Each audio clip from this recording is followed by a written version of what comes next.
The following is a special presentation of Tony Curry Radio. From hot dogs to cool kitties, this is Darkside of the Pooch. Every single week, 7 o'clock Central, right here on Tony Curry Radio, the TKR app. Get it through Android or Apple. You don't have to spell it out anymore. Just TKR, and you're good to go. Classic rock to the bone, around the clock. And, of course, all these great shows, including Dr. Rab's Darkside of the Pooch. The Rossbridge Animal Hospital joins us every single week. Big part of our show are your emails, and we got some killers here. Info at TonyCurryRadio.net, info at TonyCurryRadio.net. But he joins us right now, Dr. Rab Stewart. What's up, brother? How are you? You know, man, like you are always at 100. You know, like you're always happy. You're always energetic. Like who you are on every platform that I've ever heard you on is who you are in real life. But it just hit me, you know, as we were, talking before the show, and then we transitioned to the show. Did you ever work with people that they were just totally different, and then like the show came on and it was like the light switched? Yeah, you have to. I mean, I was always told it's not a shift, it's a show, it's entertainment. And so, you know, people would say, my dad would always say, have a great show, man. It's not a shift, it's a show. What's your shift? You know, and so I just know that when people are listening to the radio or listening to entertainment or listening to a show like Darkside of the Pooch, they want to be entertained. And while they may be compassionate, they don't really care if we're having bad days or we're tired or we just got in from a long night. They want to hear entertainment. So I try to always keep that in mind. And my guest, you are always on key. You're fantastic. You're always friendly and happy. And I want people to laugh and I want people to enjoy the show. But just because I'm having a bad day doesn't mean that I should be spreading that. So hopefully I don't have that. But dude, God blesses me in so many different ways. You know, I do a gratitude list every morning when I wake up out of bed, and that sets my standard for the day. And I'm good to go, man. Yeah. Well, that's what I'm saying. You're always at 100, but I'm sure that there are some people out there that, you know, once that on air sign comes on, you know, they're totally different. Well, let me see if I can bring you down a little bit. No, don't bring me down. No. Our first article, and I'm happy that I can bring you some information, because sometimes you learn here from Tone to Bone on what's going on in the pet world, because you usually have your head up something in there at the Rossbridge Animal Hospital. You're so flipping busy. But Glamour Magazine just came out just a couple of hours ago. There's a new way to memorialize our little furry friends. You know what it is? It's a hot tattoos. Yes. Tattoo on your face. Not on your face, but pet tattoos. Now you can take a picture of your pet and actually have it, you can like a real tattoo on your arms. We're not talking about those sticker things. We're talking about a real tattoo, just like you can on a cake or something like that. You know how you can take photos and put them on cakes now? You can now take photos of would you ever have a tattoo of a pet of yours? I don't think so, but I'm afraid of tattoos. So I don't have any tattoos, and I'm really, the people that do have tattoos, I stand in awe of you, because I have, I have a fear of, I don't like needles. I give a lot of injections every day. Yeah. I don't like needles myself. And also, you know, in some ways I'm surprised I got married, because I have like a fear of commitment, and God gave me like the perfect woman that, you know, it's worked out great. But just knowing that thing is there forever, you can get it, you know, you get it lasered off or whatever. But so if I were a tattoo person, I would 100% have a tattoo of my pet somewhere, but I'm not a tattoo person. See, my kids want me to get a tattoo now. I'm 57 and I'm actually thinking about it, because now I'm old enough that I'd only have to have it for 25 or 30 years. And I think at the age of 55, 57, you really don't make too many mistakes. And so you're like, you know, but to have something 18, 19, 20 years old and to know you have to have it and depending on where you're putting it, I'm certainly would put it like under my arm or something like that, somewhere where people couldn't find it. But I'm not a big tattoo person myself. Let me ask you a personal question. How many pets have you had your entire life? Oh man! So my entire life. Mm-hmm. Just give me a round number, because I know too many to count.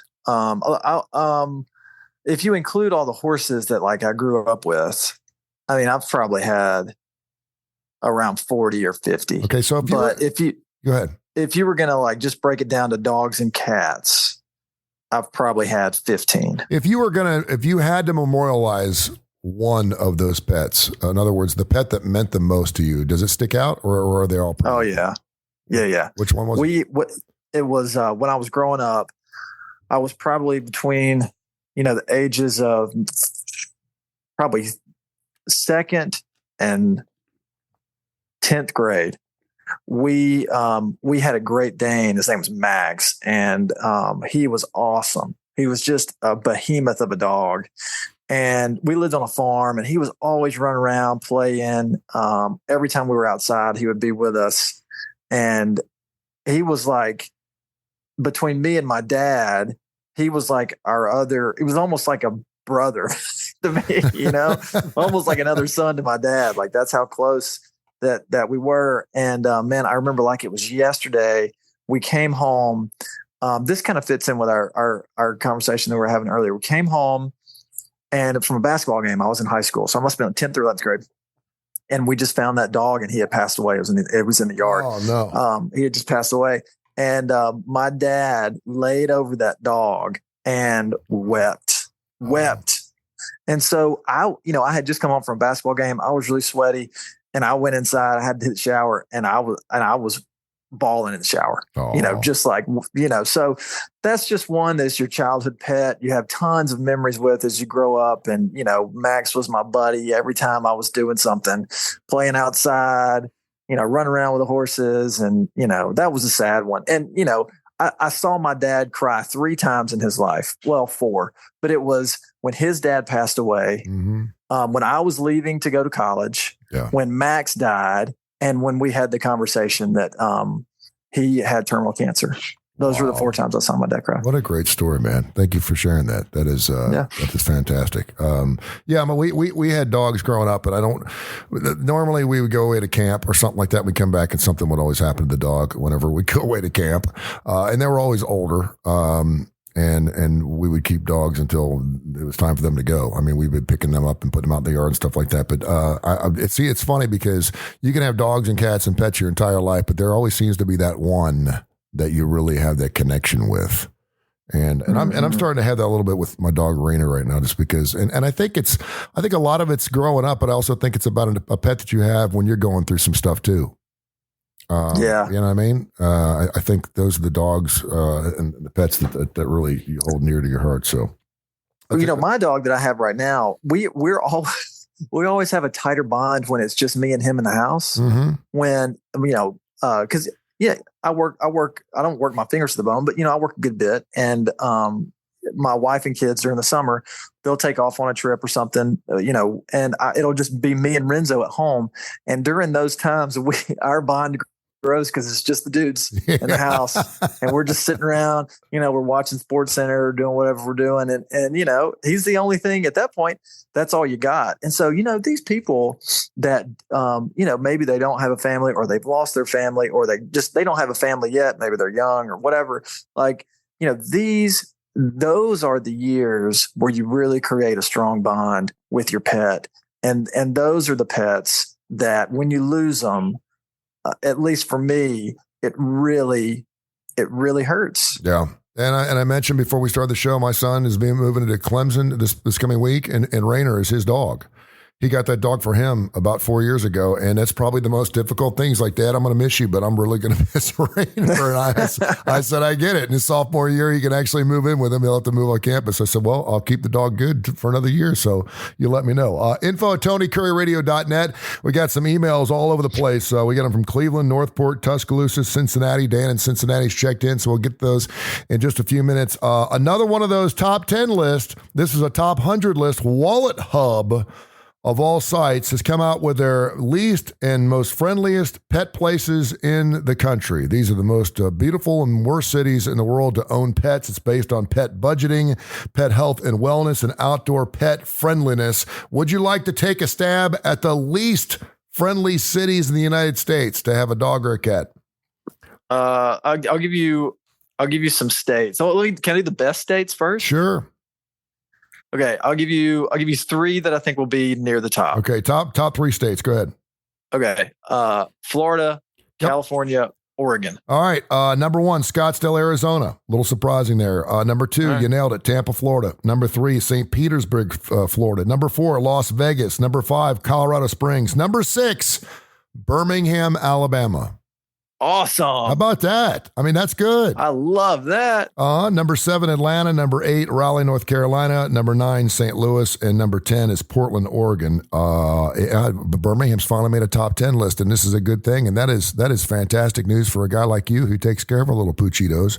I love that. Do you think that it's just because of me? Do you think that it's only well, I don't think there's any doubt. You know what I was wondering? Because I looked at the list last year and Birmingham wasn't in the top 30. I'm wondering it's because they built that little dog park underneath the overpass downtown. I mean, I don't know. It's stuff like that moves the needle. It just shows. I think it's that. Yeah. And I also think that it's Darkside of the Pooch, and people Yes. listen to it. Yes. And I think, I mean, this is all of this information. Where's it coming from? Dude, It's I totally coming agree. from Birmingham. I'm going to send a copy to Wallet Hub as soon as we get done with the show. All right. You want to give me your least favorite places? Least favorite places are going to be, I'm going to say, very large, tight metro areas. I love these places, but this is just what I'm going with. Don't get mad at me, people. But I'm going to say places like New York City, Chicago, maybe Philly, DC. All right. Let's go with number 1, Baltimore, Dallas, Okay. Santa Ana, which I'm not sure why, Durham, Laredo, New York. You nailed New York, Boston, Chula Vista, Buffalo, and Detroit. Those are your top 10 least favorite places to have a pet. Yeah, I was close. When I said DC, I'm close there with Baltimore. No, I think you were spot on, man. Info and hopefully if people want to pick this show up, you can listen to it anywhere in the world. And maybe if you get yourself a little pot of listeners, perhaps your city can get in the top 10 next year because you got Dr. Rab going. Dr. Rab Stewart, 208-0301, 208-0301. RossBridgeVet.com is the website, at RossBridgeVet on Twitter and, of course, on Facebook as well. And they do fantastic work. We love them. First question here. Bethany in Cleveland, Ohio wants to know, is it normal to get an ultrasound of your pregnant dog when you really don't need one to find out how many pups she's going to have? And if in fact you can, how much does it cost? You don't have to get an ultrasound. But An if- ultrasound is mainly to determine if the animal's pregnant. And it's really not a great way to determine how many animals are in there. The best way is with an X-ray. Okay. And so the ultrasound is not something you have to do. But when people come in and say, hey, I'm not sure if my pet's pregnant or not, and I really have no clue how far along she could be, that's when we go to the ultrasound. And then we could at least say we have viable animals, whether it be dogs, cats in there.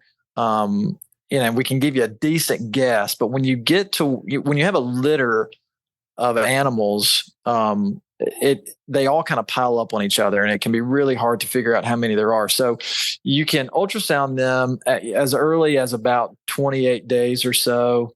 You can X-ray them around the 45-day mark and get some good ideas on how many puppies are in there. Once their skeletons ossify, meaning that you can see the calcium, they have actual skeletal structure.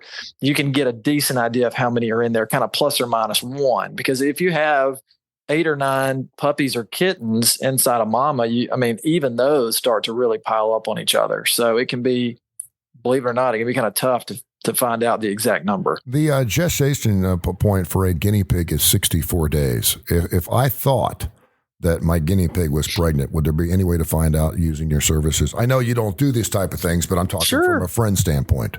Oh yeah. Okay. Yeah. Okay. I'm bringing my guinea pig in this week.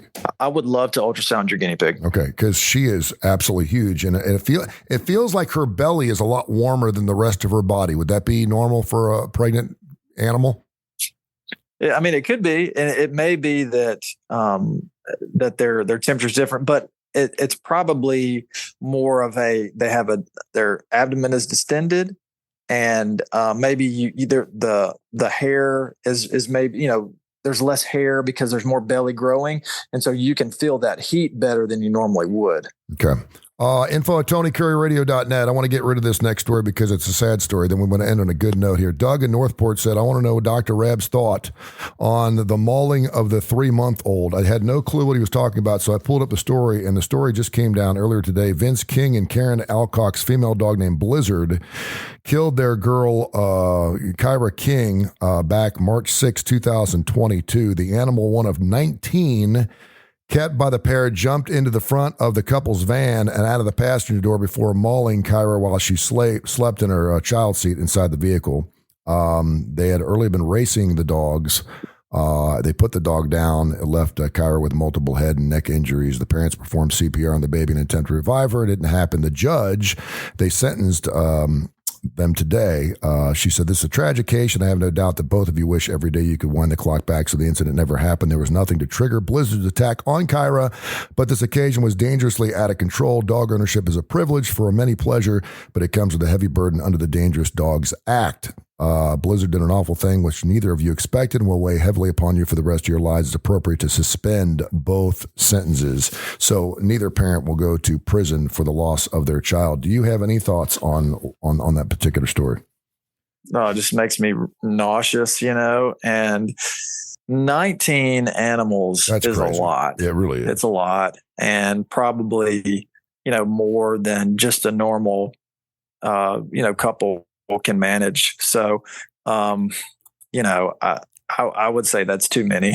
Anything special to do though when you've just brought, because the first thing I thought, man, they just gotten done racing. Anything that you would consider to do with an animal, particularly around small children, if perhaps they just went hunting, or you just bring them back from a race, or maybe you just threw a tennis ball in the middle of a lake for a half an hour with your dogs? Anything to settle them down a little bit first? A good idea? It's a really good idea to settle them down. We talked a little bit about that herd or pack mentality last week, or maybe the week before. When their senses are heightened and they're really keyed up, they act in a way that they wouldn't normally act. And this is a much smaller scale, but they don't, if they're really keyed up, they don't really think about their surroundings. Yeah. So if you see, my kids like to get my dog really worked up, and he'll be running through the house, banging into stuff. And, I'm like, guys, somebody's going to get hurt. Like, I know y'all think it's funny, but when he runs into you and hyperextends your knee, you're not going to think it's funny anymore. No. And, dogs, when they get into that mode, they can't control themselves. They can't control their bodies, and this is not exactly apples to apples, because, this dog was malicious. But when they get real keyed up, they're unpredictable. Yeah, there's no doubt. Info at TonyCurryRadio.net. He's Dr. Rab Stewart, the Rossbridge Animal Hospital. It is the best place in the world to take your cats or your dogs. Even if you have a pregnant guinea pig and you got a person on the inside, they'll help you out, and I greatly appreciate that. Mary in Tuscaloosa says she's pretty sure her Cockapoo ate a Tide Pod about 3 days ago. Wants to know if she thinks the dog will be okay. Oh, if you're at the 3-day mark, I think you're going to be fine. Okay. Normally those types of obstructive things and toxicity things, you're going to see those within 24 hours. So I think at this point you're good. Just look for GI signs that might alert you that they're not feeling well. So lack of appetite or vomiting, diarrhea, of course, acting like they don't feel good, being lethargic is something you can see with any ailment. So, but being that far removed from it, I think you're probably in good shape. My thought is that most animals that live outside, and I know that we live in a different time now where we have fences and dog collars and everything else. And we lived in a rural area where we just let the dog out. We had no clue where it went, and it was gone for hours. And then we'd come back around dinner time to eat. There's no telling what my dog used to get into. Trash, the whole, and then it would come, it would regurgitate or throw up, and that would be fine the next day. Pretty much the same. I mean, obviously, if you know your dog is eating something poisonous, you certainly want to bring the dog into the Rossbridge Animal Hospital. But for the most part, don't dogs eat? I mean, they eat sticks, they eat poop, they eat all kinds of things. They're pretty resilient, aren't they? They are, and dogs chew up sticks and they eat grass, and that's just normal dog stuff. But there are things that do cause toxicity. we need things from the palm family. Those type of decorative plants can cause some problems. Cats are really highly sensitive to lilies, and all the foods that we always talk about. Everyone pretty much knows about those by now. But there's a lot of things that the average outdoor dog gets and gets into. And, think about this. If you have an outside dog, do you know how long it would take you to figure out if it had diarrhea? Like, you may never know that it has diarrhea for its whole life. There is no doubt. Yeah, because we know when our dog used to come back and it wasn't hungry, we knew we were in trouble. We knew that it had gotten in something, and we knew it was going to be a long night. And that's when the dog would stay out in the garage. Info at TonyCurryRadio.net. This is Darkside of Pooch. All you got to do is download the TKR app. If you're listening through our podcast, we greatly appreciate it. You can hear the show live 5 days a week. Darkside of Pooch, 7 o'clock Central, right here on the TKR app, Tony Curry Radio. Dan in Cincinnati has a Amazon parrot, but wants to get a dog. And he's had this parrot for 6 years. And he's wondering what's the best way to introduce the puppy to his Amazon parrot. And do dogs eat birds? He said he knows dogs will chase anything that runs on the ground, but will they chase things that fly? I've never seen a dog. Will they? Oh, yeah. My best advice to Dan would be to not introduce them. Okay. And just do not give that dog the opportunity to get to that bird ever. Yeah. And I know we have bird dogs. It makes sense that they chase birds, but with a dog like an Australian Shepherd too. I mean, if you've got guinea pigs or gerbils or anything small, anything that'll run across the floor, it's over. It's not. Yeah. It's not. You'll hear something at 3 o'clock in the morning. If we lost our hamster one time, and I was hoping it got out of the house, quite frankly, because I knew it had a chance to live. I got out and I could not find it in the house. At about 3 o'clock in the morning, I heard it, and I was like, okay, here we go.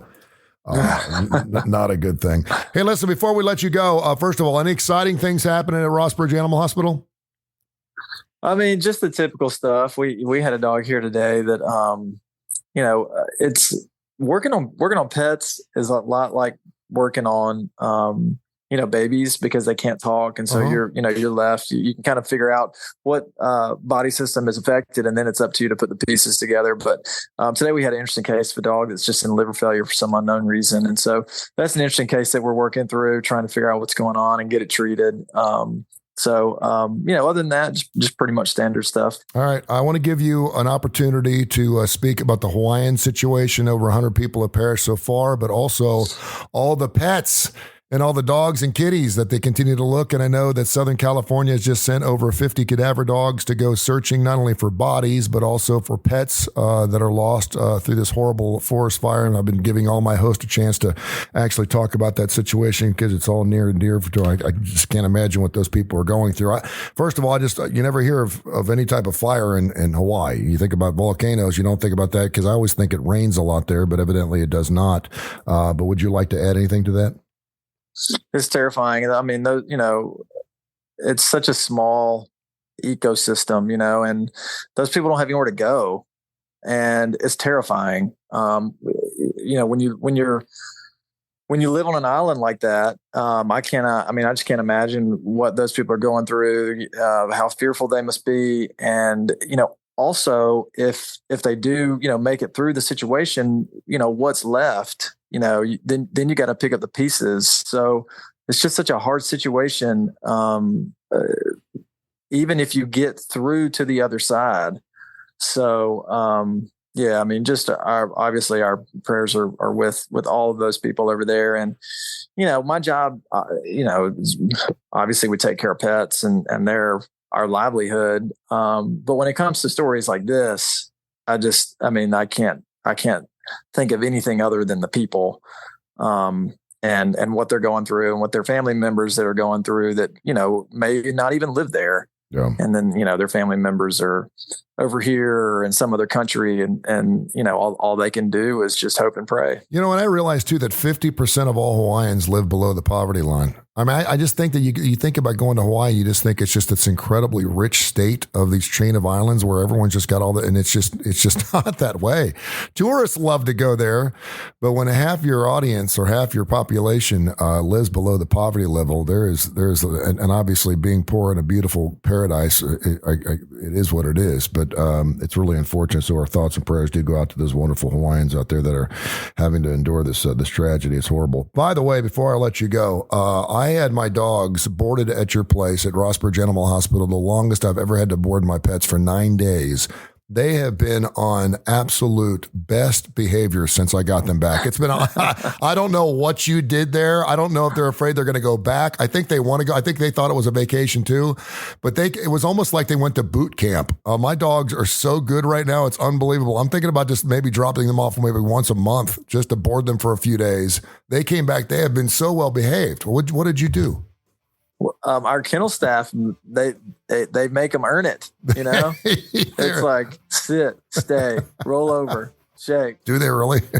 I'll bet they do. They like to play with them. You know, they have a fun time with them, and you know, we've got a couple kennel staff members who, you know, they like to work with them while they're here. You know, and just because it gives them an outlet too. It gives the staff an outlet too. You know, and helps their morale when they can work with the dog and maybe just help it feel at home and maybe even teach it a thing or two. Well, that's fantastic. It's great work. Thank you so much. 205-208-0301, 208-0301, rossbridgevet.com, at rossbridgevet on Twitter and on Facebook or wherever you want to find those fine folks. You can find them. They're the best. Rossbridge Animal Hospital, Dr. Reb Stewart. Thank you, brother. I'll talk to you next week. Thanks, man. This has been a special presentation of Tony Curry Radio.